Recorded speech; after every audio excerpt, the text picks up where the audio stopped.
müqavimət göstərən dəstələrə göndərirdi.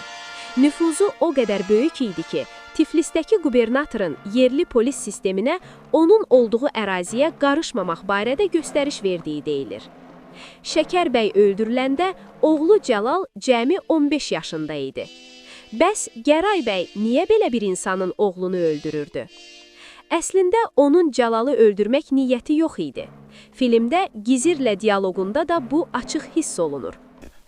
Bir də ki, Cəlal. Dələd olsun. Haram olsun ona Şəkər bəyin çörəyi. Məndən olsaydı birinci elə onu aradan götürərdim. Tələsmə Gizir, tələsmə. Lakin o, ən yaxın dostunun yeganə oğlunun atasının yolundan dönməsini, bəy nəslinə yox, komsomolçu Bəxtiyara sədaqət göstərməsini bağışlaya bilmədi. Onun düşüncəsinə görə, bəy oğlu bəy kimi yaşamalı və bəy kimi ölməli idi. Rejissor Tofiq Tağızadənin Cəlalın ölüm səhnəsini çal aşıq çal, ağabər havası sədaları altında təqdim etməsi də təsadüf deyil. Faktiki olaraq komsomolçu olsa da, Cəlal ruhən və qan yaddaşı etibarı ilə bir bəyzadə kimi ölür. Bu, filmin dərin qatında gizlənmiş simvolik mesajdır. Çəkilişlər bitdikdən sonra Moskvada ciddi müzakirələr başlayır.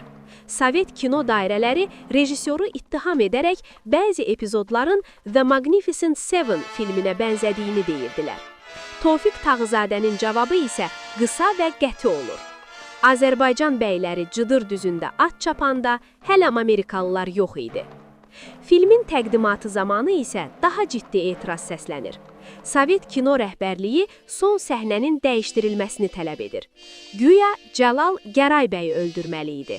Lakin rejissor razılaşmır və bildirir ki, bizim bəylərimiz bəy olublar, heç vaxt gədə-güdənin əlində ölməyiblər. Gördüyünüz kimi 7 oğul istərəm sadəcə Sovet təbliğatı ruhunda çəkilmiş bir film deyil. Bu ekran əsəri eyni zamanda öz dəyərlərini, namusunu və azadlığını hər şeydən üstün tutan bir nəslin hekayəsidir. Rejissorun senzura qarşısında göstərdiyi mövqe isə filmin dəyərini daha da artırır. Bu cür tarixi həqiqətlərin davamını istəyirsinizsə, şərhlərdə fikirlərinizi yazın. Sizcə filmin ən təsirli səhnəsi hansıdır? Kanala abunə olun. Növbəti videolarda görüşənədək. Yadındadır? Cəlal, Şəkər bəyin oğlu, at belində, qolunda qızıl qoç şikara çıxardı. Şəkər bəylə Gəray bəy də bir-birlərinə baxıb qurrələnərdilər.